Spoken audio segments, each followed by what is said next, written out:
It's important to understand what the 5G is doing and what they say it's doing. We're told on the IEEE beamforming document that this technology cooked your eyes like eggs in World War II.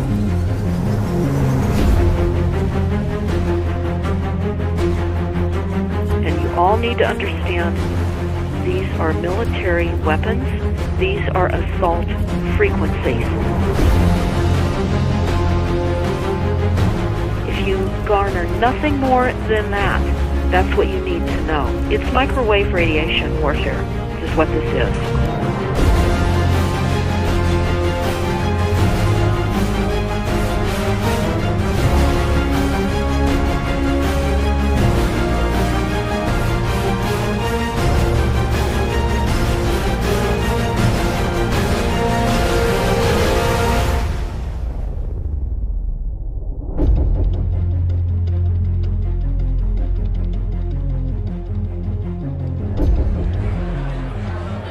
Ladies and gentlemen, please join me in welcoming to the National Press Club Federal Communications Commission Chairman Tom Wheeler.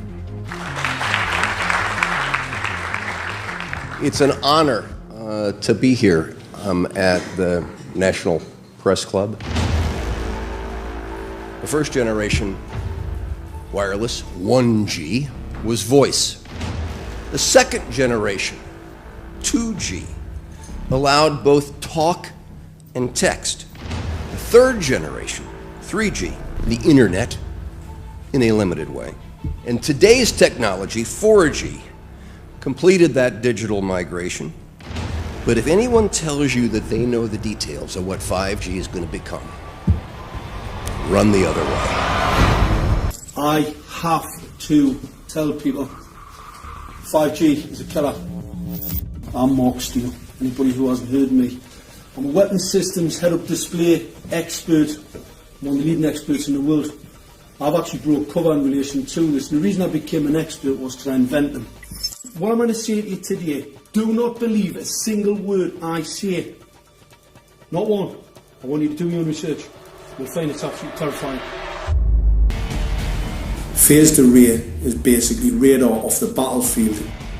It is extremely good at identifying targets and being able to lock onto targets. And not only that, it can specifically target you as an individual. So any judge sitting on an interesting case, let's say, any lawyer, any barrister, anybody doing any work that is potentially controversial, your life could be at threat.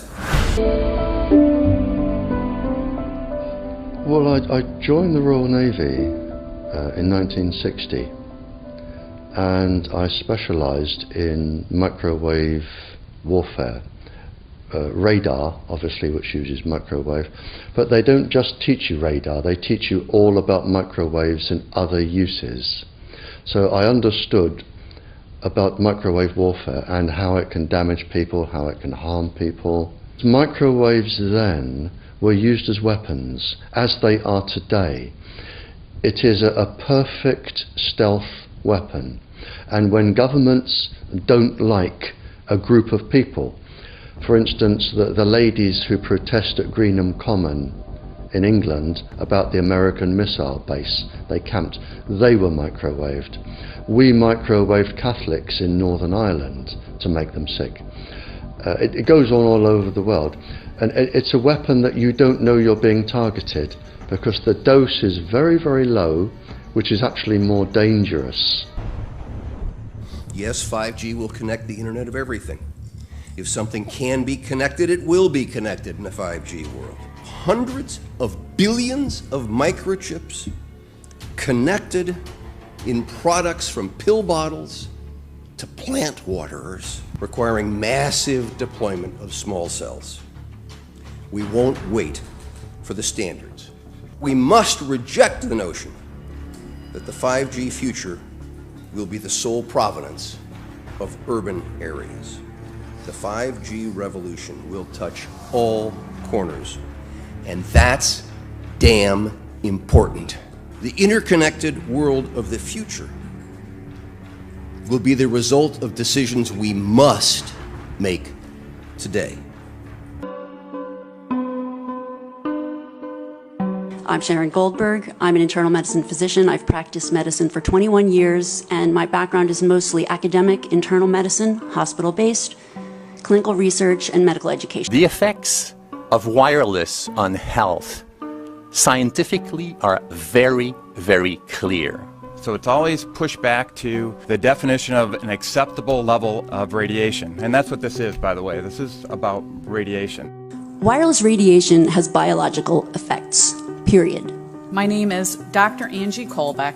I've been reviewing the studies showing the impacts of wireless radiation on our health, and there are now thousands of studies showing the following adverse health impacts to wireless radiation: cancer, oxidative damage, DNA damage, DNA failure. Things like memory, dizziness, anxiety, brain fog. Headaches, nosebleeds, cognitive problem, exhaustion. We have evidence of DNA damage, cardiomyopathy, which is the precursor of congestive heart failure, Disrupted immune function and change in stress proteins, reproductive and fertility effects. There are dozens and dozens of studies that show beyond any doubt what this radiation is doing to our sperm. We are seeing increases in brain tumors.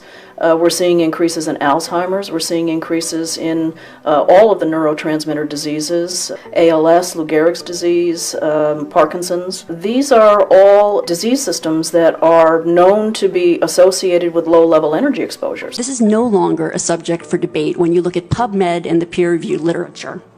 These effects are seen in all life forms: plants, animals, insects, microbes. So 5G is not a conversation about whether or not these biological effects exist. They clearly do.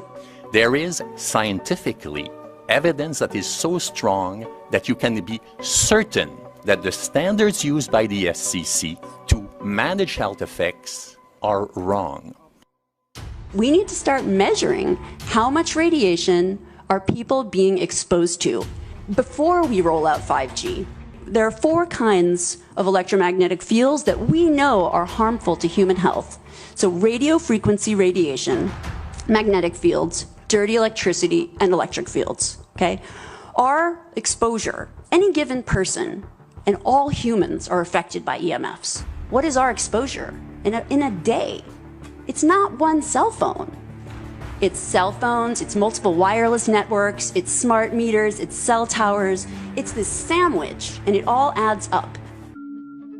Mr. Chairman, thank you for having this hearing. 5G, as you well know, also uses higher frequency waves that don't travel as far and will rely on a network of hundreds of thousands, potentially millions of small cell sites. And the question then is, are there any health implications, any public safety implications to those additional sites that are likely to be located close to homes, schools, workplaces, and closer to the ground? Correct? Correct, Senator. Yes. So my question for you, particularly Mr. Gillen and Mr. Perry, how much money has the industry committed to supporting additional independent research? I stress independent research. Is that independent research ongoing? Has any been completed? Where can consumers look for it? And we're talking about research on the biological effects of this new technology. Thank you, Senator. I think, thank you for your focus on the issue. Safety is paramount, and as you alluded to, we rely on the expert agencies, we rely on the findings of the FDA and others as to the requirements to keep all of us safe. There are no industry-backed studies, to my knowledge right now. Happy to visit with you as to what opportunities you think there needs to be more studies, and we're always for more science. We also rely on what the scientists tell us. So essentially, the answer to my question, how much money? Zero. I can certainly follow up with you, Senator. To my knowledge, there's no active studies being backed by industry today. Anybody else know of industry commitments to back research, fund it, support it, to ascertain scientifically the health effect? No, I'm not aware of So there really is no research ongoing. We're kind of flying blind here, so far as health and safety is concerned. Thank you, Mr. Chairman.